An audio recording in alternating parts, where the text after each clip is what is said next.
In today's episode of the Motorhome Matt podcast, we discuss a recent incident where a family's motorhome holiday to Scotland went horribly wrong. In the news, an investigation has been opened after motorhomers are seen dumping toilet waste on the NC 500. And we answer your questions about light deflectors for France and a way to protect your motorhome from theft.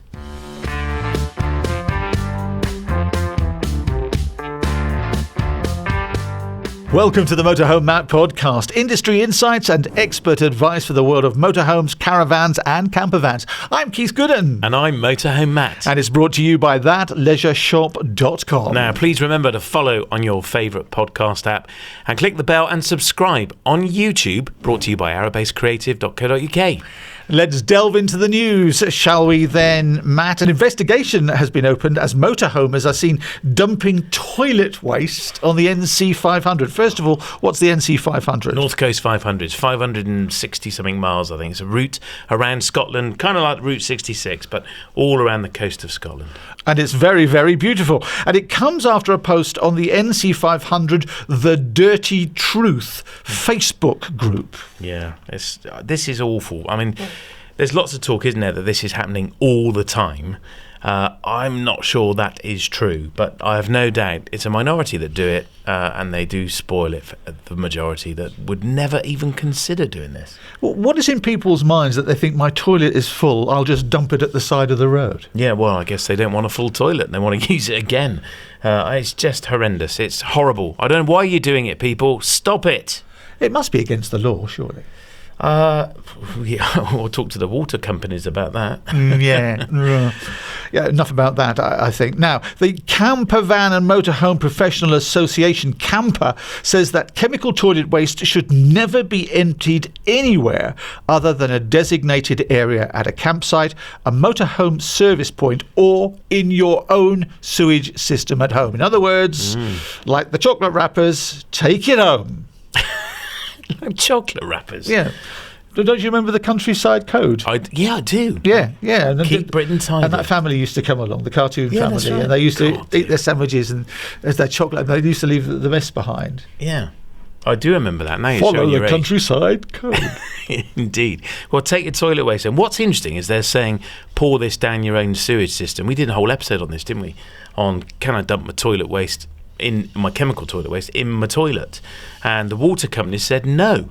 And we were like, well, why? It just goes into the sewage system. Provided, of course, you're not on a septic tank system, that's key. And if you are, really important, you're using a green or a septic tank friendly chemical, so a green chemical or Solbio, something like that. But if you're on a main sewer system, then yeah, I say pour it down your toilet as Camper are.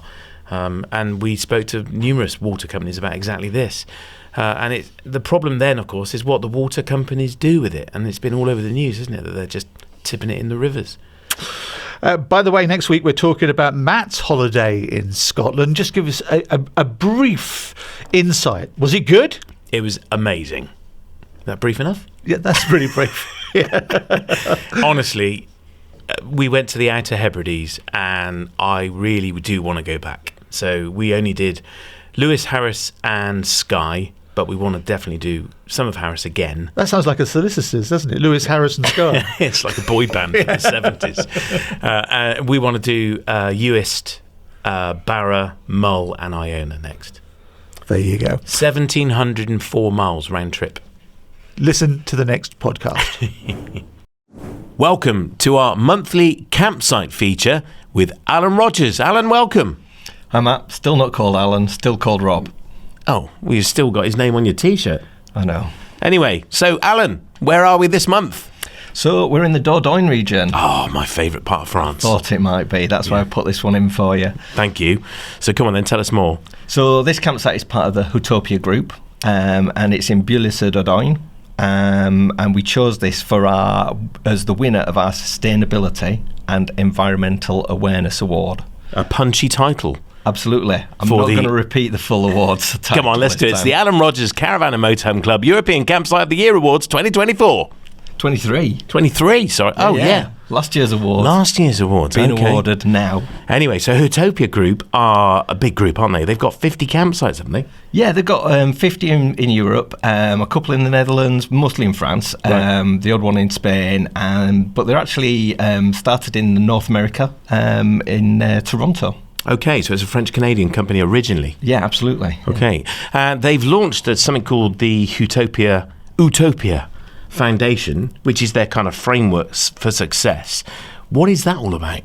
So for them, sustainability isn't all about the environment. It's also about promoting responsible tourism, developing eco-friendly environments, training up new managers. So they've got a really good training scheme for anybody, young entrepreneurs who are wanting to get into the camping game. Yep. And they're wanting to grow the awareness of sustainable tourism. I see. And this is kind of making their future sustainable, isn't it? They're future-proofing the business by doing this. Absolutely, yeah.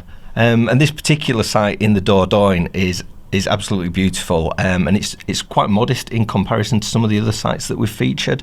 So they've only got 145 touring pitches. You mean modest in terms of size? In terms of scale, yes. Yeah. So 145 pitches is a small campsite by French standards, isn't it? It is, yeah. You can get thousands of pictures on some of the sites on the huge, south coast. They're like towns. Absolutely, yeah. So what features can we expect to see here? So on site there's a lovely pool, nice play area, and the Dordogne is really famous for walking and cycling, and they've actually got a climbing wall on site. And wine.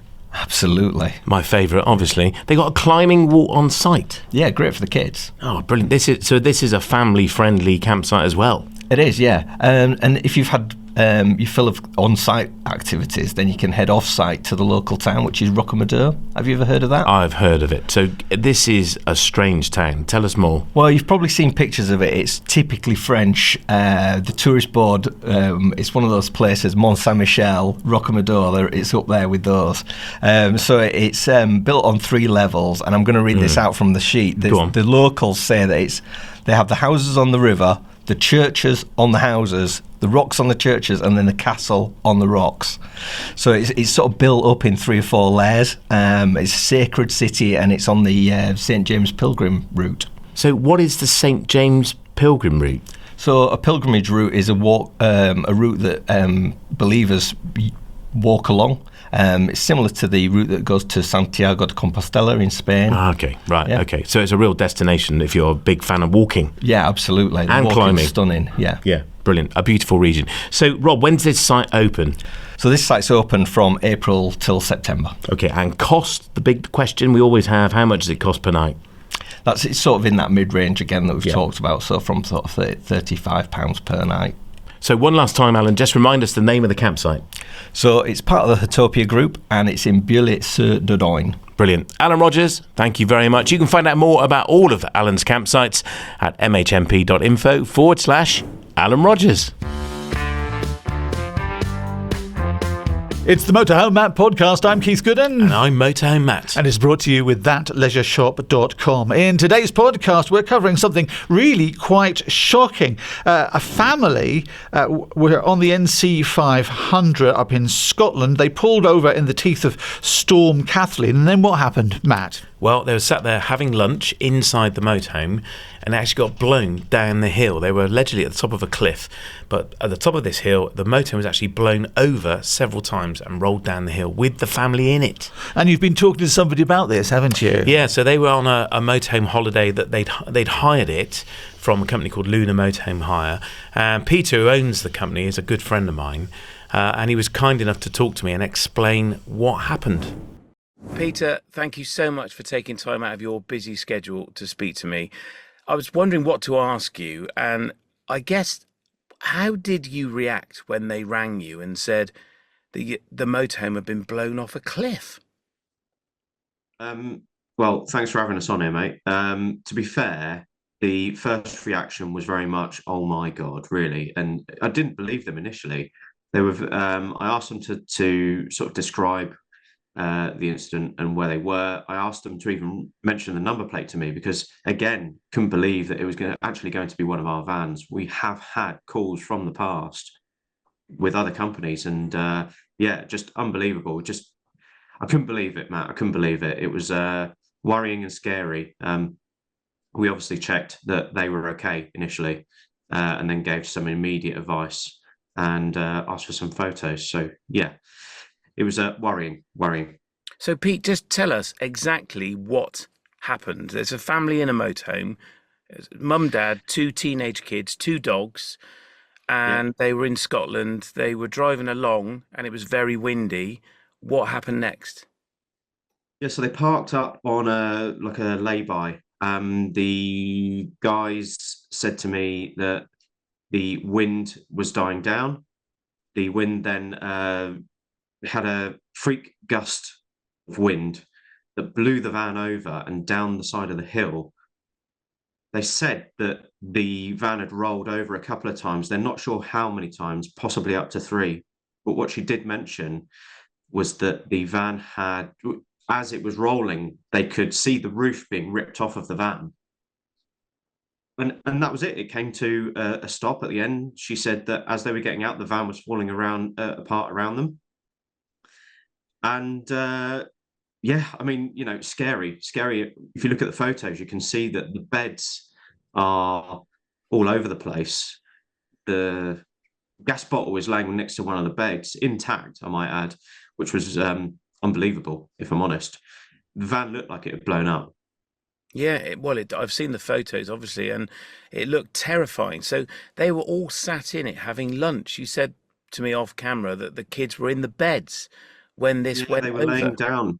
Yeah, they were laying down on the beds after having a very late lunch, and they were waiting for those winds to die down before moving on. I mean, if the kids were on those beds and that van was rolling over, fridge alone coming apart from the wall would have been heavy enough to hurt anyone. Don't forget that as a hire company, we put in all the cutlery and crockery and everything. That would have been flying everywhere. Knives. The dogs would have been flying around all over the place. It's unbelievable. You can't believe how lucky they are. And they walked away unhurt, pretty much. Is that right? Pretty much, yeah, pretty much. The kids were unhurt. The gentleman had to go to the hospital to have a look at his eye. Apparently, there was a bit of damage to his eye. The lady quite clearly had a very bad purple bruise over one of her eyes, and she did say that she was purple all down her body from bruising. So, yeah, I mean, other than a few bruises, they seem to be very, very fortunate. And do you know if they'd used a motorhome before, Pete? They did say that they had used motorhomes before, not on the NC500, but in general, they have hired from someone before. It wasn't us. They are keen holidaymakers by the sounds of it and keen explorers. So I think that they were possibly surprised themselves as to what happened. Now, you say they were on the NC500. Obviously, it's a really popular route with many first-time motorhomers, but equally with people who have been motorhoming for years. I'm here on the Outer Hebrides talking to you, and we've had motorhomes for decades. But what would your advice be to people looking to do the NC500 for maybe the first time, or even first time in a motorhome on the NC500? I think as a company that we are, we have various different sizes of motorhome. If you are going to the NC500 as a tourist and you're not used to it, you should possibly choose a smaller motorhome to go in. We do have, as well as you do in your hire company, I believe, we have 4-berth panel van conversions. It does mean that it is a little bit smaller, but it is worth using those smaller vans for that route. The roads are quite narrow. The route is tricky. It's not like driving around a small village in the centre of England. The weather's different. There's lots and lots of people that go up there, and they're not necessarily forgiving when it comes to passing each other on the roads. So maybe even visit the area, check it out first. Just double check. Make sure you do plenty of research about the route. Make sure you plan well. It's not 5-night holiday. It's a 10-night to 2 weeks minimum, especially from our area, down south. driving 600 miles before you even get there, and then you're looking to do another 500 miles around the top of Scotland. It's not a quick journey. It's meant to be a lengthy holiday to enjoy and not to race around the north coast of Scotland. I'd say one of the things we've noticed here is that they don't have weekdays here. They have weather days. The weather changes in half an hour. And yesterday we were out on a walk on a beach, beautifully sunny, almost warm, not quite. It's April as we record this. And that literally 20, 30 minutes later, we had really heavy rain and it was really windy all of a sudden. And this morning we've woken up and the hills behind the van have got snow on. It was a heck of a storm last night, and we thought we were going to get blown around rather aggressively last night. But we've parked fairly sensibly as we've been trying to, because this story's been on our minds whilst we've been travelling around up here. Pete, obviously you've got insurance, but what is the future for Luna Motorhome Hire? Can you carry on? Can you replace the motorhome? What's the future look like for you? We've been fortunate enough to have some very flexible investors who invest into the company. We have managed to get some money together to purchase a new van out of Italy.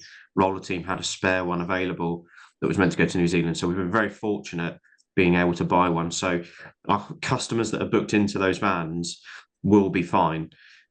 With regards to insurance, it is going to take time. We have completed all of the paperwork necessary.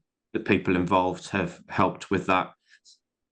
So really, it's just waiting now, Matt. If I'm honest, we don't know the answer right now. Hopefully, we'll get something soon. I'm hoping for a payout. The only things on my mind are how expensive is our insurance going to be next year? It's not something that we can just recover from by just purchasing a new van and having the extra finance with one of our investors. It's costing us money. It will cost us money, and sometimes think that hirers are not aware of the potential impact on business if they damage a vehicle. It's not cheap for us, and yes, it's a worry. We'll wait and see what happens. Yeah. Well, Pete, thank you again for joining me this morning. I wish you a very speedy resolution to this whole situation. And thank goodness, again, the family were relatively unharmed and survived. And I wish you every success for the future. Thanks, Matt. Take care.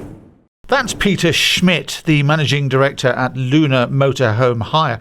One thing that strikes me, Matt, is thank heavens the family are okay. Yeah, absolutely. It's just remarkable. It was unbelievable that they were actually in it and walked out of it. As Peter says, there were some minor injuries sustained, but the kids were totally uninjured and thrown clear. It's just amazing. I mean, it must have been, as I said, terrifying for the family. And Peter's right. There are some real good tips that he gave in terms of planning for a trip like this. If you don't feel safe, move. I know when we were parked up, we were in Ullapool overnight waiting to get the ferry to go to the Isle of Harris. And this was at the tail end of this storm, actually. It was a day or two later. And we parked nose into the wind, looking at the sea. But we did, all night long, I was ready to get in them and jump and drive away. And we had the seats facing forward, so the keys were accessible on the table, no outside cover on the windscreen, so we could literally in seconds open the blinds and go and relocate the motor if we had to. It's not really the recipe, is it, for a nice, relaxing motorhome holiday? The way you're painting it. I suppose you've got to be looking at the weather forecast and making serious decisions about whether you're actually going to start a drive. It might have cost you a lot of money to hire a motorhome, but you've got to be prepared to change your plans, haven't you? Yeah, absolutely. Yeah, and planning ahead is key. There's a great weather app called XC Weather. It's all very well looking at the BBC weather app, but it's a forecast. It's not telling telling you what's actually happening. They're telling you what they think is going to happen. Yeah, quite. And as we know, they often get it wrong. But XC Weather is telling you what is happening, and it's updated every hour.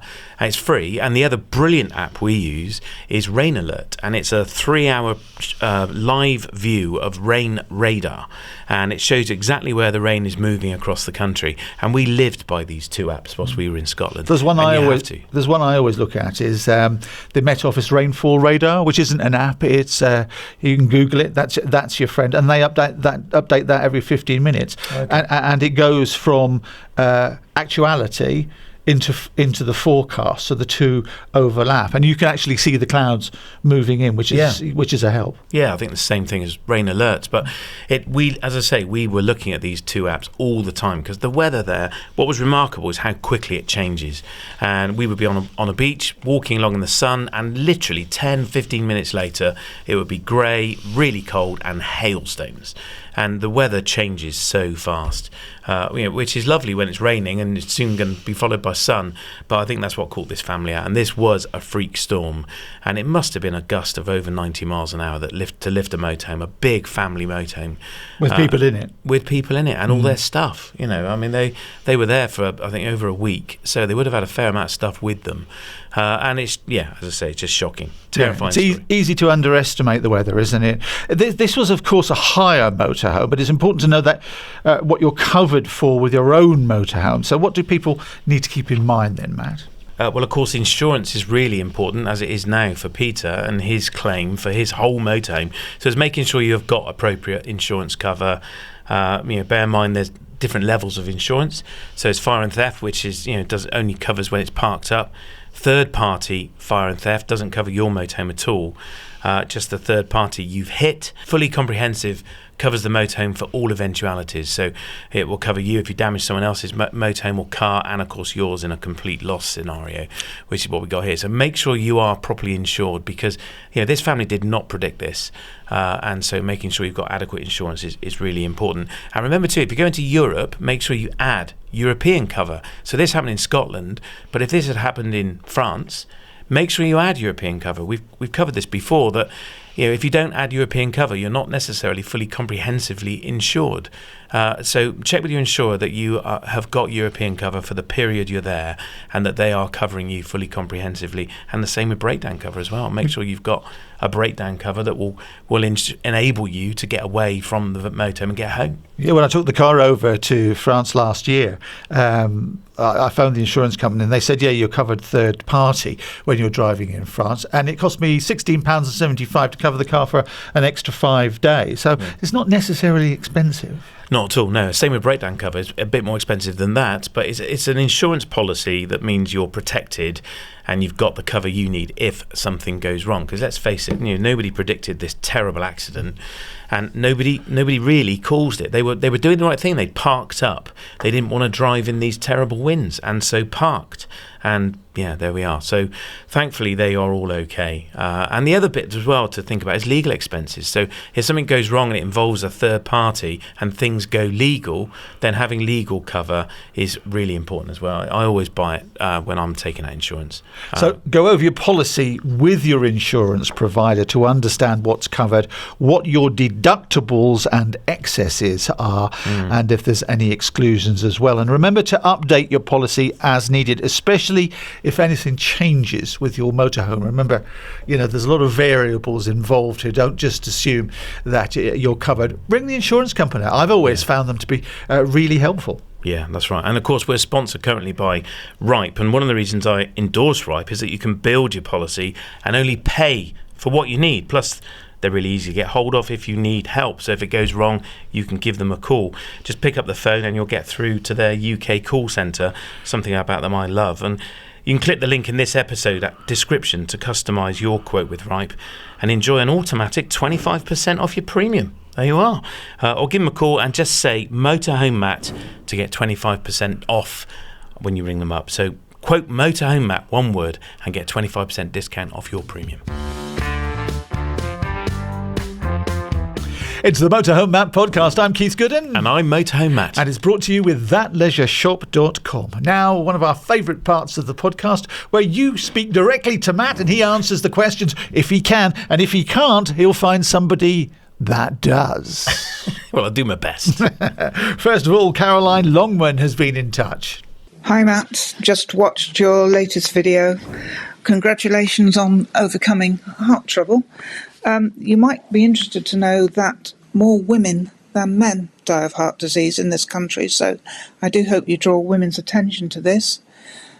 It's also interesting that you don't have to be pre-diabetic or whatever to have undiagnosed heart disease. My husband, at 58, a fit cyclist, constantly kept collapsing. It was dismissed as fainting. It turned out, because I took him to a private specialist, that he has bradycardia, which means he has a slow heartbeat that eventually just stopped. He now has a pacemaker. Don't ignore these symptoms. Thanks for all you do. You're great fun. Thanks.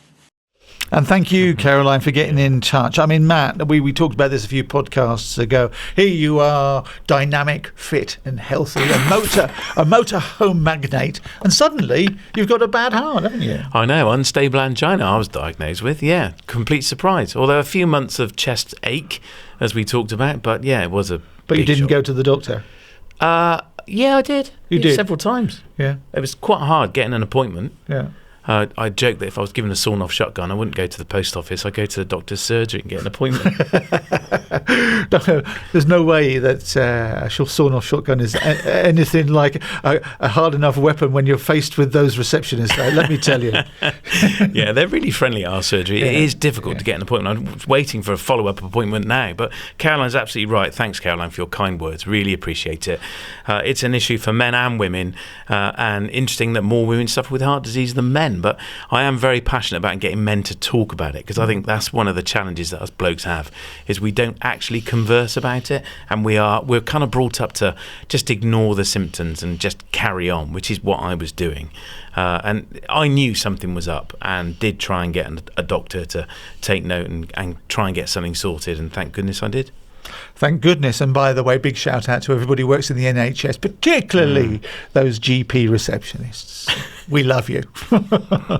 Sandra Burnett in Powys in Wales. Hi Matt, we're off to France soon. We have an auto trail tracker EKS and are trying to find out what light deflectors we need, as I keep reading that they are compulsory in France. We have adjustable LED lights that are always on as travel lights, but we can point them down in the motorhome. So do we need the deflectors? I've ordered some, but they're not the correct ones for our lights.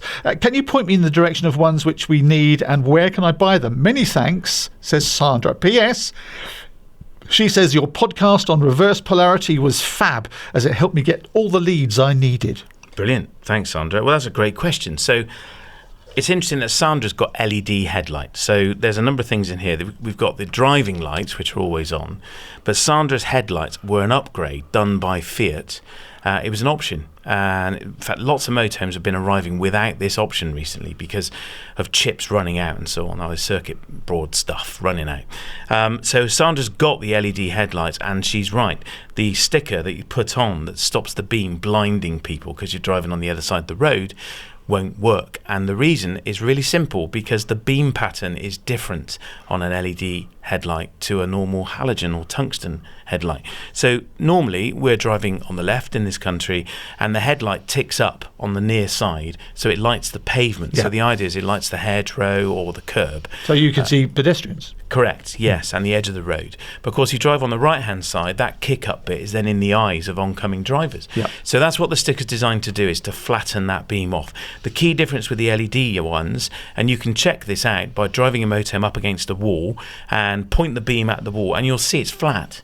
So it's a different shape, and therefore you don't actually need the stickers. And this is normal, that an LED bulb, if I can call it that, is a different shape. So you don't actually light the curb in the same way. So you're saying that you don't need the deflectors if you've got LED headlights? That is correct, yes, because what you can do is dip them up and down, as you can with all headlights on a motorhome, on a Fiat Citroen, Peugeot, Ford, they all do that.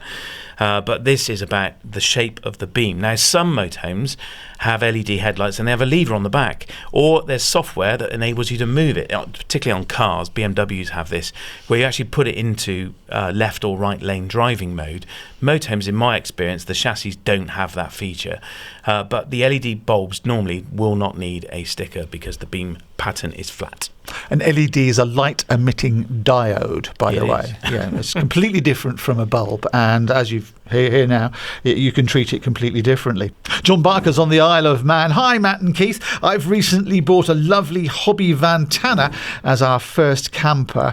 In an owners group on Facebook, I read about a van being broken into in France by someone putting a small hole through the side of the door to open the lock. Is this a common occurrence and a serious security threat? Having protection plates installed in the doors is mentioned. Is this an easy and cheap solution, or should I not worry? Thanks for the podcast. I found it invaluable in getting ready for our adventures in the van. You got your name right. Matt Keith. Not Chris or Desmond. Desmond. I've had so many people say, give my best to Keith. I am Keith. Oh, yeah. Thanks, John. I would say that experience is highly unusual. I've not come across this very often, not on a motorhome. In a van with stuff in it, yes. But fitting those plates is relatively simple and straightforward to do. It doesn't look very pretty, but there are other forms of security that you can fit. So locks inside, additional locks that you can lock the cab doors with. I would say it's more about where you park, and parking somewhere where you're going to make the motorhome vulnerable to this type of thing is more important, and be aware of that. And you should be able to avoid this happening, hopefully. If they're drilling through, it sounds to me like they're pretty organised, a criminal gang. Literally coming tooled up, aren't they? So, I mean, if they want to get in, they'll get in. You know, I mean, at the end of the day, motorhome's full of plastic windows. Just break one and climb through it. I'm not trying to give tips here, but, you know, that would be much easier than drilling a door and trying to get in that way. But, of course, you know, John's is a Vantana. It's a van, so it still has plastic windows, but it's a metal van.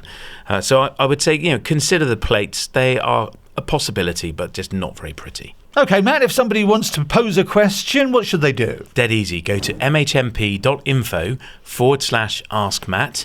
Click the orange button and you can record your question. Please tell us where you are in the country. And you can try lots of times. You can get it until you're happy with it and get it right. Or if you'd rather not do that, you can fill out a form and we'll read the question for you. Like I say, we can make you sound spiffy by editing you afterwards. So don't worry.